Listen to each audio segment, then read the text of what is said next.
So just going through a quick example here. So here we are, this is the quadrilateral that was shown. The child has tapped on this point and they've sort of moved the finger to around here. So the line is sort of moving with them. And then as they move the finger, the line moves. So it's always anchored between the point, the center of the point they started on and where their finger is. And then eventually they got to this point here, they released their finger and the line was drawn, and then it faded out and the new one faded in. Last point, there is a question bar up along the top here, so with each diagonal drawn this will fill up by 1/10, and then once it's completely full they have done 10 diagonals and they get the congratulations. So there's no fail state to this challenge. If they fail to draw a line correctly it just gets destroyed, and there's no negative points or anything like that. So after the 10th diagonal is drawn, that fades out. This congratulations will fade in.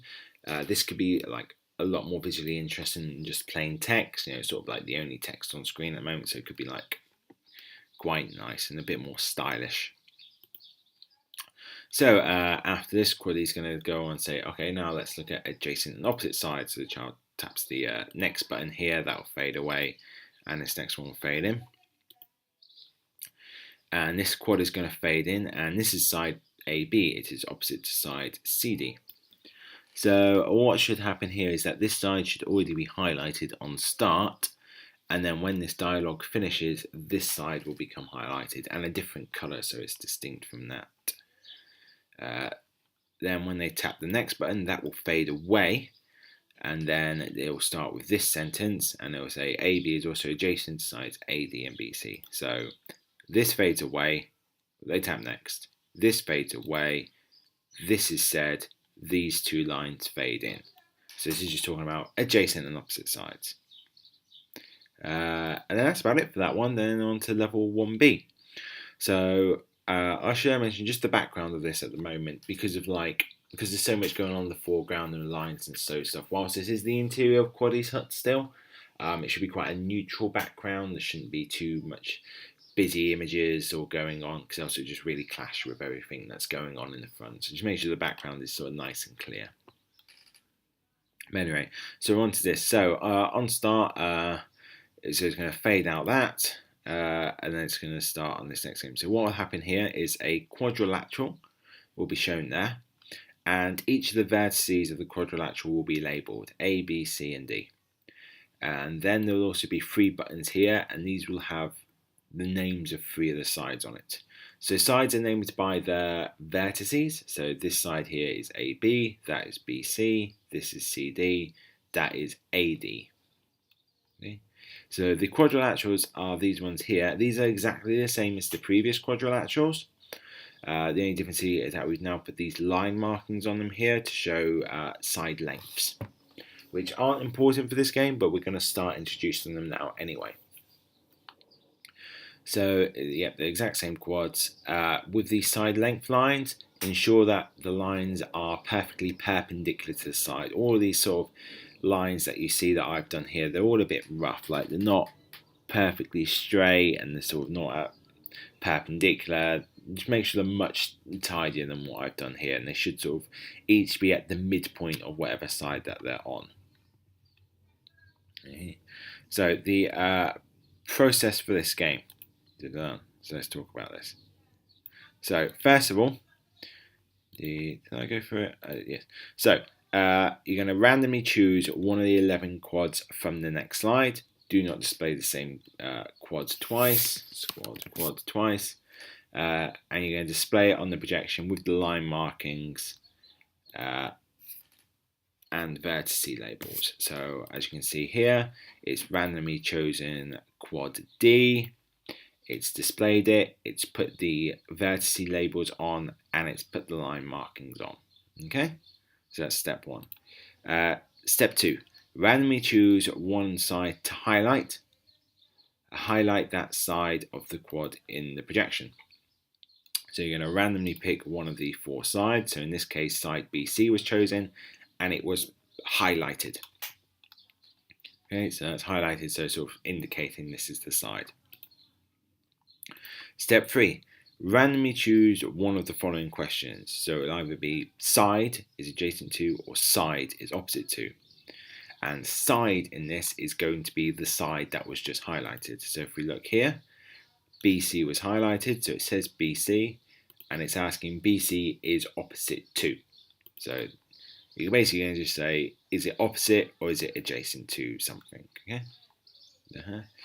Then you're going to populate the three buttons, and this is how this works. So we'll populate the buttons with the possible options. Which buttons gets the text is random. So sort of, whilst these are in this order, you know, that could have been AD and that could have been AB, or that could have been AB. The button order is random. And what you'll get will depend on if you're asking for an opposite or an adjacent side. So when asking for an opposite, then first of all, one of the buttons must get the opposite side text. So if we look here, this is true for all of the polygons. So when you've highlighted the, if this was the opposite, if this was the highlighted side, AB, then the opposite side is CD. So that would have to be one of the texts. So when asking for opposite, this must be one of the options. If highlighted CD, then one of the options must be AB. Okay. The other two options, when asking for opposite, would be free from the adjacent sides and the always wrong. So again, if we were highlighting AB, this must be here, and then you'd pick two of these three.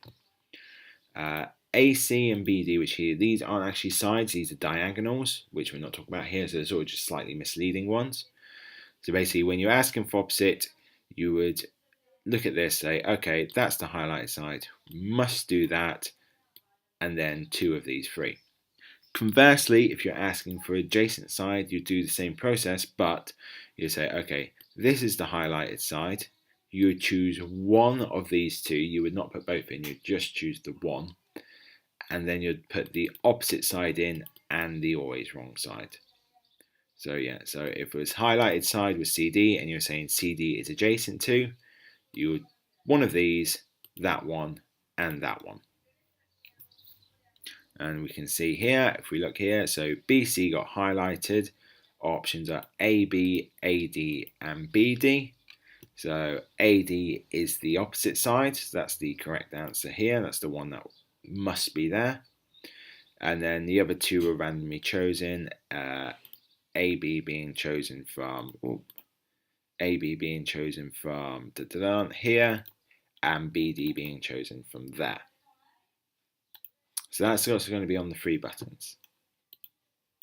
So what happens next? So the correct answer. On tapping the button that has the correct answer. So what is the correct answer? Well, the correct answer is, if this was the highlighted side, then this is the correct answer for opposite. If that was the highlighted side, then either of these is the correct answer for adjacent. So, where was it? Okay, so on tapping the correct answer, the button will turn green. Quaddy will say one of the following random phrases. The side corresponding to the correct answer will also change colour and flash. So in this case here, if I was to tap on AD, then AD would become green, just to sort of like highlight it on the shape itself rather than just on the button. The child will score a point, and the question file will be filled up by 1/10. You will then fade out the question text, and you'll fade in the fact text in its location. So the fact text, each of the quads, so we've got here, so quad A, which is that one, and quad B, which is this one here. Each of the quad has some text. So, yeah, oh dear, there we go. Yeah, so some fact text. So if you're asking for quad A, whatever side is opposite, then you display this fact text. I'll actually just show that with the example I've got in here. So this is quad D. Yeah, so this was quad D, and here, and here, so this is quad D saying BC is opposite to. They got it correct, and they tapped the AD. And then this was the fact text that appeared, which was these two sides are the same length. So if we look in quad D, and we go down here, we'll see it says opposite fact. And then we're looking at the highlighted side. So the highlighted side was BC, and this is the text that would be supplied. So again, when they get the correct answer, check which quad they were talking about. So there, so we'll say it was quad F. Check which side was highlighted, and then display the relevant fact depending on whether you're asking for opposite or adjacent. So if it was AB highlighted on quad F and you're asking about opposite, you would display these two sides are parallel. In some of them, for example, we've got adjacent here, there's two options, so this will vary depending on which is correct. So if BC was correct in quad F, so if we actually look at quad F, it's this one here. So if AB is highlighted, BC was the correct answer, and we got it correct, then the text would say these two sides are perpendicular. Whereas if AD was the correct answer, when AB was highlighted, then it would say these two sides are different lengths. So they've all got sort of a variety of different facts here. Yes. Yes.